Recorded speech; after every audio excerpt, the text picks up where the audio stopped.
நாளுக்கு நாள் சாதிய ஆணவ படுகொலைகள் அதிகரித்து வருகிறது. அதேபோல் தமிழ்நாட்டிலும் ஆணவ படுகொலைகள் அடிக்கடி நடந்து வருகிறது. ஆகவே அந்த ஆணவ படுகொலையில் குறிப்பாக பட்டியலின இளைஞர்கள் படுகொலை செய்யப்படுகிறார்கள். இந்த கொலையை தடுத்து நிறுத்துவதற்கு மத்திய அரசு சிறப்பு சட்டத்தை இயற்ற வேண்டும் என்ற கோரிக்கையுடன் பாபா சாஹேப் அண்ணல் அம்பேத்கர் அவர்களுடைய அரசியலமைப்பு சட்டத்தில் அவர் குறிப்பிட்டுள்ளவாறு சுதந்திரம், சமத்துவம், சகோதரத்துவம் ஆகிய கொள்கைகளை மக்களுக்கு எடுத்துச் சொல்லுகின்ற வகையிலும் அம்பேத்கர் மக்கள் மையத்தின் சார்பில் சேலம் மாவட்டம் மேட்டூர் அணையில் இருந்து சென்னை ஆளுநர் மாளிகை வரை சுமார் 360 கிலோமீட்டர் தூரம் நடைபயணம் மேற்கொண்டு தமிழக ஆளுநர் மேதகு ஆளுநர் அவர்களை சந்தித்து கோரிக்கை மனு வைக்கின்றோம். இப்படி இந்த நாட்டில், இந்திய நாட்டில் 18 வயது பூர்த்தி அடைந்த எந்த பெண்மணியும் அவருடைய கணவரை தன் சுயமாக தேர்ந்தெடுத்துக் கொள்ளலாம் என்கின்ற அரசியலமைப்பு சட்டம் இருந்தும் இந்த சாதியவாதிகள் தன் மகள் வேறொரு குறிப்பாக பட்டியலின சமுதாயத்தை சார்ந்தவரை திருமணம் செய்துவிட்டால் அவர்களை கொலை செய்கின்ற ஒரு உளவியல் இந்த இந்திய அரசியல் இந்திய நாட்டில் நிலவி கொண்டிருக்கிறது. இப்படி நாளுக்கு நாள் கிட்டத்தட்ட இந்த 5 ஆண்டுகளில் மட்டும் அதிகப்படியான ஆணவ படுகொலைகள் நடந்திருப்பதாக ஆவண குற்றம் தகவல் தெரிவிக்கிறது. இப்படியே இந்த மக்கள், இந்த மண்ணுக்காக உழைத்த மக்கள், இந்த நாட்டினுடைய பழங்குடி மக்கள் இப்படி திருமணம் செய்து அவருடைய வாழ்க்கை, கல்வி, பொருளாதாரத்தில் வாழ்ந்து மீண்டும் அவர்களுடைய வாழ்க்கையை மேம்படுத்துவதற்கு தடையாக இந்த ஆணவ படுகொலைகள் இருக்கிறது. ஒவ்வொருவரும் காதலித்து திருமணம் செய்து கொள்ள வேண்டும் என்றால் இந்த சாதி இந்துக்களிடையே பயப்பட வேண்டிய சூழல் இருக்கிறது. ஆகவே இந்த படுகொலையை கண்டித்து பெரிய அரசியல் கட்சிகளும் மற்ற இயக்கங்களும் அங்கங்கே போராடி வருகிறது. இந்த தமிழ்நாட்டிலும் இது போன்ற ஆவண படுகொலைகள் நடக்கின்ற பொழுது இதை ஆவண படுகொலைகளாக அடையாளம் காட்டுவதற்காகவே நாங்கள் ஆர்ப்பாட்டங்கள், போராட்டங்கள் எல்லாம் செய்து அந்த பிரச்சனையை வெளியே கொண்டு வரும் சூழல் இருக்கிறது. சாதாரணமாக அரசு கடந்து போகிறது. பட்டியலின மக்கள் அவர்களுடைய உயிர் என்றால் ஒரு ஆடு மாடு நாயை போல சாதாரணமாக கடந்து விடுகிறார்கள். ஒரு இளைஞன் 25 வயது வரை அவன் தந்தை தாய் வளர்த்து அவனை படிக்க வைத்து அவனுடைய கல்வி பொருளாதாரத்துக்கு அந்த தந்தை தாய் எவ்வளவு சிரமப்பட்டிருப்பார்கள். சாதாரணமாக பட்டியலின மக்களுடைய உயிர் பறிபோகிறது. இந்த இந்திய நாட்டில் வாக்கு அனைவருக்கும் ஒரு வாக்கு, அனைவருக்கும் ஒரே சமமான ஒரு பவர். அப்படி இருக்கின்ற பொழுது இந்த ஏற்றத்தாழ்வு இந்த பட்டியலின மக்களை மிகவும் உயிருக்கு ஆபத்தாக இருக்கிறது, அச்சுறுத்தலாக இருக்கிறது. உலகமெல்லாம் காதல் தினம் கொண்டாடுகிறார்கள், வெகு ஜோராக கொண்டாடுகிறார்கள், இந்தியாவும் கொண்டாடுகிறது. ஆனால் காதலர்கள் காதலித்து திருமணம் செய்து கொண்டால் அவர்களை பட்ட பகலில் நடு ரோட்டில் கண்டந்துண்டமாக வெட்டி அந்த படுகொலையை நிகழ்த்துகிறார்கள்.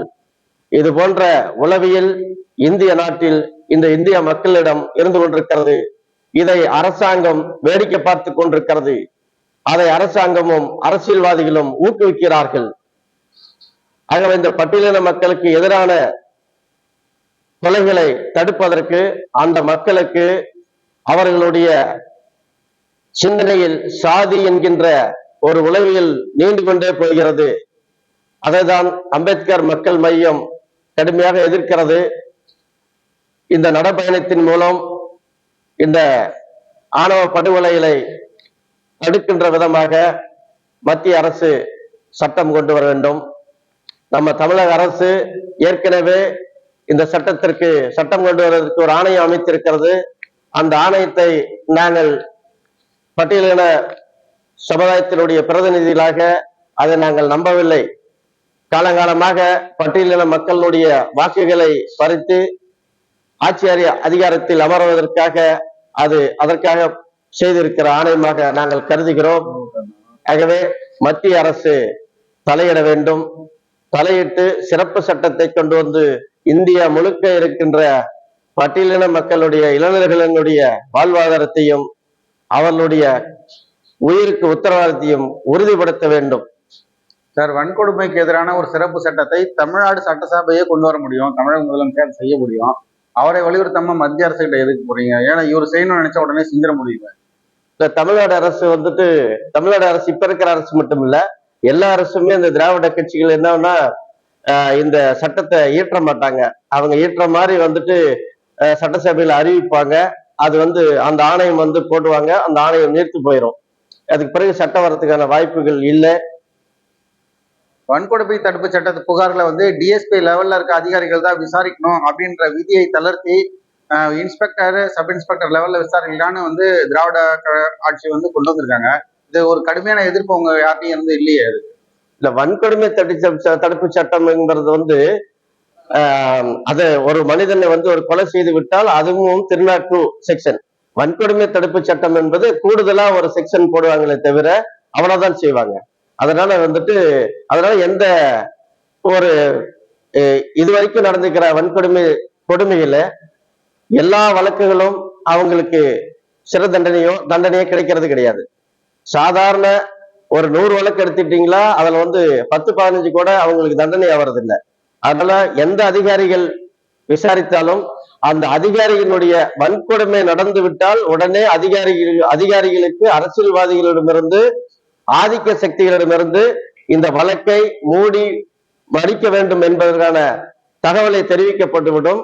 அந்த அதிகாரிகளும் அப்படித்தான் இருக்கிறார்கள். அதனாலதான் நாம் கருதுகிறோம், தனி சிறப்பு சட்டம் என்று சொன்னால் நோடல் ஆபீசர் போல அந்த சிறப்பு சட்டத்தை தனியாக காவல் நிலையம், அது போலீஸ் ஒரு தனியான விங்கு, அதன் மூலமா அந்த குற்றத்தை வெளிப்படுத்தி ஆணவ படுகொலை நடந்திருக்கின்ற முதல்ல உறுதிப்படுத்தப்படும். அதன் மீது அவர்களுக்கு தண்டனை வாங்கி கொடுக்கும் என்ற நம்பிக்கையெல்லாம் இந்த சட்டத்தை நம்ம ஏற்ற சொல்றோம். கடந்த 4.5 ஆண்டுகள திராவிட மாடல் ஆட்சியில ஒடுக்கப்பட்ட மக்களுக்கு எதிரான வன்கொடுமைகள் மிக அதிக அளவில் இருப்பதாக மத்திய குற்ற ஆவண காப்பகம் தெரிவித்திருக்கிறது. ஆனா பெரிய அளவுல எதிர்ப்பு எதுவுமே இல்லை தலித் இயக்கங்கள்ட்ட இருந்து, கட்சிகள்கிட்ட இருந்து. எதனால திராவிட கழகத்தை பார்த்து, திராவிட முன்னேற்ற கழகத்தை பார்த்து பயப்படுகிறது எல்லாரும்? இல்ல, தலித் அமைப்புகள்லாம் இதுக்காக போராடிக்கிட்டு தான் இருக்குது. தலித் அமைப்புகள் ஏற்கனவே எல்லாம் ஒரு அமைப்பு நடத்த வேண்டும் என்றால் பொருளாதாரத்திலும் அடக்குமுறைகளிலும் அந்த அமைப்புகள் செயல்பட்டு கொண்டிருக்கிறது. ஒவ்வொரு அமைப்புகளும் அந்த ஆணவ படுகொலை எதிர்த்து கண்டித்து கொண்டுதான் இருக்கிறது. அதிகாரத்தில் பட்டியலின மக்கள் இல்லாததினால், ஆதிக்க சக்திகள் அதிகாரத்தில் இருப்பதினால் அவர்களை எதிர்த்து அந்த அமைப்புகளோ பாதிக்கப்பட்ட மக்களோ போராடி நீதியை பெற முடியாத சூழல் இருக்கிறது. ஆளுநர்கிட்ட கொடுக்க போற மனுல மாநில அரசு இந்த வன்கொடுமைக்கு எதிராக பெரிய அளவுல செயல்படல அப்படின்றது ஒரு குற்றச்சாட்டை வைப்பீங்களா? அதுக்கான வாய்ப்பு இருக்கா? ஆளுநருக்கு வழங்கப்படுகின்ற மனுவில் தமிழ்நாட்டில் இப்பொழுது தமிழக அரசு அமைத்திருக்கிற ஆணையம் பட்டியலின மக்களுக்கு எந்த விதத்திலும் பயன் அளிக்காது. அவர்கள் சட்டத்தை நடைமுறைப்படுத்த மாட்டார்கள். அந்த ஆணையம் நீர்த்து போக செய்து விடுவார்கள். தேர்தலுக்காக இந்த ஆணையம் அமைக்கப்பட்டிருக்கிறது. ஆகவே தமிழ்நாட்டில் மட்டும் ஆணவ படுகொலைகள் நடக்கப்படவில்லை, இந்தியா முழுக்க நடந்து கொண்டிருக்கிறது. ஆகவே நீங்கள் மத்திய அரசு இந்த சட்டத்தை கொண்டு வர நீங்கள் சிபாரிசு செய்ய வேண்டும் என்று வலியுறுத்தப்படும். உங்க பேர்? அம்பேத்கர் மக்கள் மையத்தினுடைய நிறுவன தலைவர்.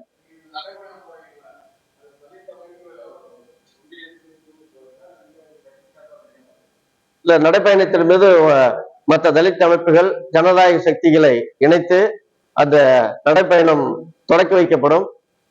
அந்த நடைப்பயணத்தில் நான் மட்டும் நடைப்பயணம் மேற்கொள்ளும்.